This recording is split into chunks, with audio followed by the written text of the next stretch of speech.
Assalamualaikum students, how are you? Hope that you are fine and safe with the blessings of Allah. We are going to study New Oxford Countdown. Unit 6 is Perimeter and Area. Question is tick the shape with the smaller area. यहाँ पे हमारे पास कुछ shapes given है और हमने उस shape को टिक करना है जिसका एरिया स्मॉलर है। लेकिन उससे पहले आपको एरिया का पता होना चाहिए। एरिया क्या होता है कि कोई भी हमारे पास शेप है तो उसकी बाउंड्री के अंदर जितनी जगह होती है वो एरिया होती है। अगर एक रूम है तो उसकी वाल्स क्या होंगी, बाउंड्री होगी यानी पेरीमीटर।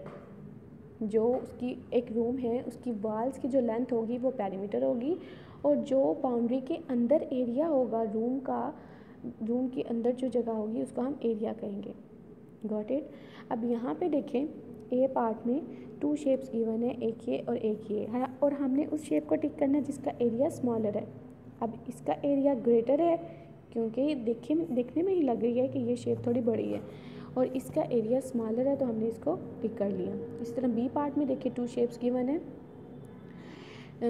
इस शेप का एरिया स्मॉलर है, हमने इसको टिक कर लिया। सी पार्ट में देखें ये दिखने में तो सेम ही लग रही है लेकिन ये कंप्लीट ट्रायंगल है, लेकिन ये इस शेप में देखिए यहाँ से थोड़ा कट लगा हुआ है यानी इतना एरिया इसका कम है, तो ये क्या होगी हमारी shape with smaller area. Got it. अब नेक्स्ट देखें डी पार्ट में, यहाँ पे भी 2 शेप्स गिवन है। इसमें देखें एक ये शेप है और एक ये शेप है और इस शेप का एरिया स्मॉलर है तो इसको हमने टिक कर लिया। नेक्स्ट में देखें इसका एरिया स्मॉलर है, इसको हमने टिक कर लिया।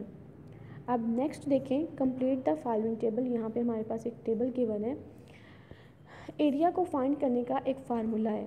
फार्मूला क्या है कि जो भी शेप हमारे पास गिवन है उसकी लेंथ को उसकी विड्थ से या ब्रेड्थ से मल्टीप्लाई कर दो तो क्या आ जाता है, हमारे पास एरिया आ जाता है।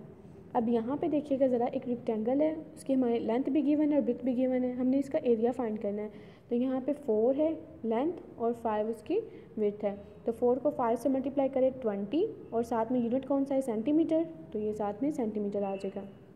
इसी तरह नेक्स्ट में देखिए 10 को 20 से मल्टीप्लाई करें तो ये आ जाएगा 20 और यूनिट क्या आ जाएगा, सेंटीमीटर। इस तरह नेक्स्ट में देखिए 9 को 7 से मल्टीप्लाई करें 63 आ जाएगा। 8 को 7 से मल्टीप्लाई करें 56 सेंटीमीटर।